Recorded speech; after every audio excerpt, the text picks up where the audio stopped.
പ്രധാനമന്ത്രി നരേന്ദ്രമോദിക്ക് ഇന്ന് 75ാം പിറന്നാളാണ്. പ്രധാനമന്ത്രി എന്ന നിലയിലുള്ള മോദിയുടെ നേട്ടങ്ങളിലേക്ക് നമുക്കൊന്ന് പോകാം. ദിവിഷ് മണി വിശദീകരിക്കും. നരേന്ദ്രമോദി 75 വയസ്സിലെത്തുമ്പോൾ അദ്ദേഹം ഇന്ത്യൻ പ്രധാനമന്ത്രി കസേരയിൽ 11 വർഷവും പിന്നിടുകയാണ്.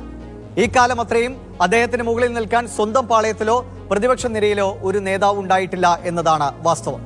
ഒപ്പം 2014 മുതൽ ഇങ്ങോട്ടുള്ള ഓരോ തെരഞ്ഞെടുപ്പിലും BJPയുടെ ഏറ്റവും വലിയ ആയുധമെന്നത് പ്രധാനമന്ത്രി നരേന്ദ്രമോദിയുടെ മുഖം തന്നെയാണ്.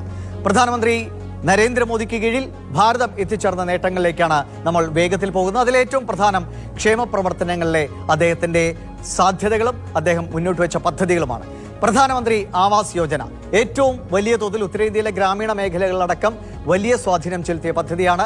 ഏകദേശം 4 കോടിയിലേറെ പേർക്കാണ് പ്രധാനമന്ത്രി ആവാസ് യോജനയിലൂടെ വീടുകൾ നിർമ്മിച്ചു നൽകിയത്. ഒപ്പം സ്വച്ഛ് ഭാരത് മിഷനിലൂടെ 12 കോടി ശൗചാലയങ്ങൾ നിർമ്മിച്ചു നൽകാൻ കഴിഞ്ഞു. ഇതിനോട് ചേർത്ത് വെക്കേണ്ട മറ്റൊന്നാണ് പ്രധാനമന്ത്രി ജൻ ധൻ യോജന. ഏതൊരു സാധാരണക്കാരനും ഒരു ബാങ്ക് അക്കൗണ്ട് ഉണ്ടാവുക എന്നതാണ് ഈ പദ്ധതി ലക്ഷ്യം വെച്ചത്. അത് വലിയ അളവിൽ വിജയിക്കുകയും ചെയ്തു. എല്ലാവർക്കും ബാങ്ക് അക്കൗണ്ടുകൾ സാധ്യമാക്കാൻ കഴിഞ്ഞു. മറ്റൊന്നാണ് ഗരീബ് കല്യാൺ യോജന എന്നത്. അതും വലിയ നേട്ടമായി പ്രകീർത്തിക്കപ്പെടുന്നതാണ്. 80 കോടി പേർക്കാണ് കോവിഡ് കാലത്ത് സൗജന്യമായി ഭക്ഷ്യധാന്യം നൽകാൻ ഈ പദ്ധതിയിലൂടെ കഴിഞ്ഞത്. ഒപ്പം ചികിത്സാ രംഗത്തുണ്ടായ ഒരു വലിയ പദ്ധതി എന്നത് ആയുഷ്മാൻ ഭാരതാണ്. ഏകദേശം 55 കോടി പേർക്കാണ് ആയുഷ്മാൻ ഭാരത് എന്ന ചികിത്സാ സഹായ പദ്ധതിയിലൂടെ വലിയ തോതിൽ ധനസഹായം ലഭിച്ചത്. ഇപ്പോഴും ഒട്ടേറെ സംസ്ഥാനങ്ങളിൽ ലക്ഷക്കണക്കിന് പേർ ഈ ചികിത്സാ പദ്ധതിയുടെ സഹായം സ്വീകരിക്കുന്നുണ്ട്. ഇനി സാമ്പത്തിക രംഗത്തേക്ക് വന്നാൽ രാജ്യത്തിന്റെ സാമ്പത്തിക രംഗത്ത് വലിയ കുതിപ്പുണ്ടാക്കാൻ പ്രധാനമന്ത്രി നരേന്ദ്രമോദിക്ക് കീഴിൽ രാജ്യത്തിന് കഴിഞ്ഞു എന്നത് വാസ്തവമാണ്.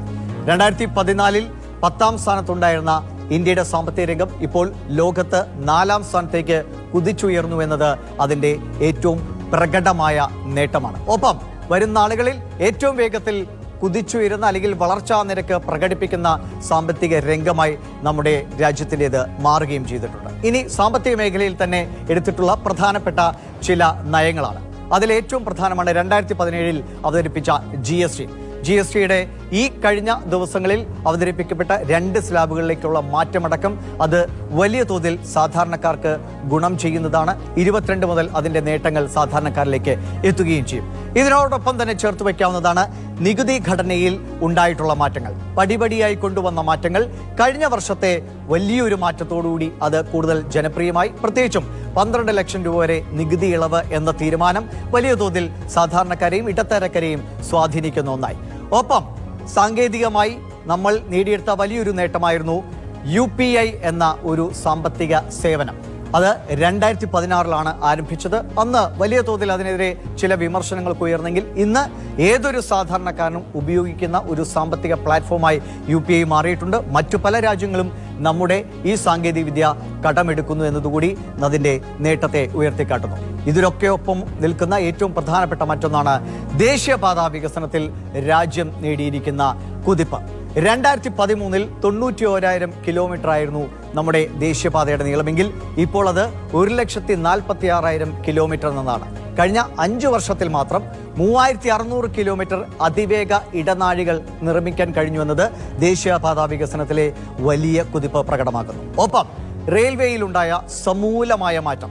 അതിൽ 2019 വന്ദേ ഭാരത് വന്നതോടുകൂടി ഇന്ത്യൻ റെയിൽവേയുടെ ഒരു ആധുനിക മുഖമാണ് നമ്മൾ കണ്ടത്. ഇനി വന്ദേ ഭാരത് സ്ലീപ്പർ വേർഷനുകളടക്കം അടുത്ത മാസങ്ങളിൽ ഇറങ്ങുന്നതോടുകൂടി റെയിൽവേയുടെ ആ കുതിപ്പ് തുടരുന്ന കാഴ്ച നമുക്ക് കാണാൻ കഴിയും. സൗരോർജ്ജ ഉൽപാദനത്തിൽ ലോകത്ത് 3ാം സ്ഥാനത്ത് നമ്മുടെ രാജ്യമുണ്ട്. ഇനി പ്രധാനമന്ത്രി തന്നെ മുന്നോട്ട് വെച്ച അദ്ദേഹത്തിന്റെ ചില സ്വപ്ന പദ്ധതികളെ കുറിച്ച് കൂടിയാണ്. മേക്ക് ഇൻ ഇന്ത്യ എന്നത്. അത് നരേന്ദ്രമോദിയുടെ ഏറ്റവും പ്രധാനപ്പെട്ട ഒരു പദ്ധതിയായിരുന്നു. 2014 അദ്ദേഹം തുടക്കം കുറിച്ചതാണ്. രാജ്യത്തെ സ്വയം പര്യാപ്തതയിലേക്ക് എത്തിക്കുക, രാജ്യത്ത് നിർമ്മാണ പ്രവർത്തനങ്ങൾ കൂടുതലായി ഉയർത്തിക്കൊണ്ടുവരിക എന്നായിരുന്നു ലക്ഷ്യം. അതിന്റെ തുടർച്ച എന്ന വണ്ണം 2020 ആത്മനിർഭർ ഭാരത് കൂടി കണ്ടു. അതും രാജ്യത്തെ കൂടുതൽ വേഗത്തിൽ സ്വയം പര്യാപ്തതയിലേക്ക് ഓരോ മേഖലയിലും എത്തിക്കാനുള്ള ഒരു പ്രചോദനമായി മാറിയ പദ്ധതിയാണ്. ഇനി മറ്റൊരു നേട്ടം നയതന്ത്ര ബന്ധങ്ങളിൽ ഇന്ത്യ ഉണ്ടാക്കിയ വലിയ മുന്നേറ്റമാണ്. അതിൽ ഒരു പ്രധാനപ്പെട്ട ഇവന്റ് എന്നത് G20 ഉച്ചകോടിയാണ്. G20 ഉച്ചകോടിക്ക് ഇന്ത്യ വേദിയായത് ഒരു ലോക നേതാവ് എന്ന നിലയിൽ പ്രധാനമന്ത്രി നരേന്ദ്രമോദിയുടെ വളർച്ചയും രാജ്യത്തിന്റെ വളർച്ചയും സൂചിപ്പിക്കുന്നതാണ്. ആ ഒരു സ്വാധീനം നേടിയെടുക്കാൻ നരേന്ദ്രമോദിക്ക് കഴിഞ്ഞിട്ടുണ്ട്. ഒപ്പം ഭീകരതയ്ക്കെതിരായ വിട്ടുവീഴ്ചയില്ലാത്ത നിലപാട് പ്രധാനമന്ത്രി നരേന്ദ്രമോദി എപ്പോഴും വ്യക്തമാക്കിയിരുന്നു. അതിന് അത്തരത്തിലുണ്ടായ അനിഷ്ട സംഭവങ്ങൾക്ക് മേൽ ഏത് രീതിയിലുള്ള പ്രതികരണമാണ്, അല്ലെങ്കിൽ ഇന്ത്യയുടെ ഒരു നയമാറ്റം തന്നെ പ്രകടമാക്കിയ സംഭവം 2016 സർജിക്കൽ സ്ട്രൈക്ക് മുതൽ നമ്മൾ കാണുന്നതാണ്. ഏറ്റവും ഒടുവിൽ ഓപ്പറേഷൻ സിന്ദൂറിൽ എത്തി നിൽക്കുന്നു ഭീകരതയ്ക്കെതിരായ ഇന്ത്യയുടെ പോരാട്ടം. അത് ഒരു പുതിയ ഇന്ത്യയെ മുന്നോട്ട് വയ്ക്കുന്നു എന്നത് തന്നെയായിരുന്നു ഓപ്പറേഷൻ സിന്ദൂർ ലോകത്തിന് കാണിച്ചു കൊടുത്തത്. ഒപ്പം പ്രധാനമന്ത്രി നരേന്ദ്രമോദിയുടെ ഏറ്റവും വലിയ രാഷ്ട്രീയ നേട്ടമായി കരുതുന്ന ഒന്നാണ് 370 അനുച്ഛേദം റദ്ദ് ചെയ്തത്. അങ്ങനെ ജമ്മു ആൻഡ് കാശ്മീരിനെ അവരുടേതായ, അല്ലെങ്കിൽ മാറി നിന്ന ഒരു രാജ്യത്തിന്റെ നിയമങ്ങളിൽ നിന്ന് മാറി നിന്ന നിയമമായി നടന്ന മേഖലയെ രാജ്യത്തിന്റെ അതാക്കി മാറ്റുന്ന ഒരു വലിയ പ്രവർത്തനം കൂടിയായിരുന്നു 370 അനുച്ഛേദം റദ്ദ് ചെയ്യൽ. അങ്ങനെ അത് വലിയ രാഷ്ട്രീയ വിജയമായി നിൽക്കുന്നു. ഒപ്പം ക്ഷേമ പ്രവർത്തനങ്ങളടക്കം ഒരുപാട് പദ്ധതികളുമായി മുന്നോട്ട് പോകുന്നു. 2047 ആകുമ്പോഴേക്കും ഇന്ത്യയെ ഒരു സൂപ്പർ പവറിലേക്ക് എത്തിക്കുക എന്ന വലിയ സ്വപ്നം, മിഷൻ 2047 എന്ന മിഷനുമായാണ് പ്രധാനമന്ത്രി പലപ്പോഴും രാജ്യത്തെ ജനങ്ങളെ അഭിസംബോധന ചെയ്യാറ്. എന്തായാലും ഈ നേട്ടങ്ങൾ രാജ്യത്തിന് മുതൽക്കൂട്ടാണ്. അത് മുന്നോട്ട് പോകട്ടെ. പ്രധാനമന്ത്രി നരേന്ദ്രമോദിക്ക് പിറന്നാൾ ആശംസകൾ.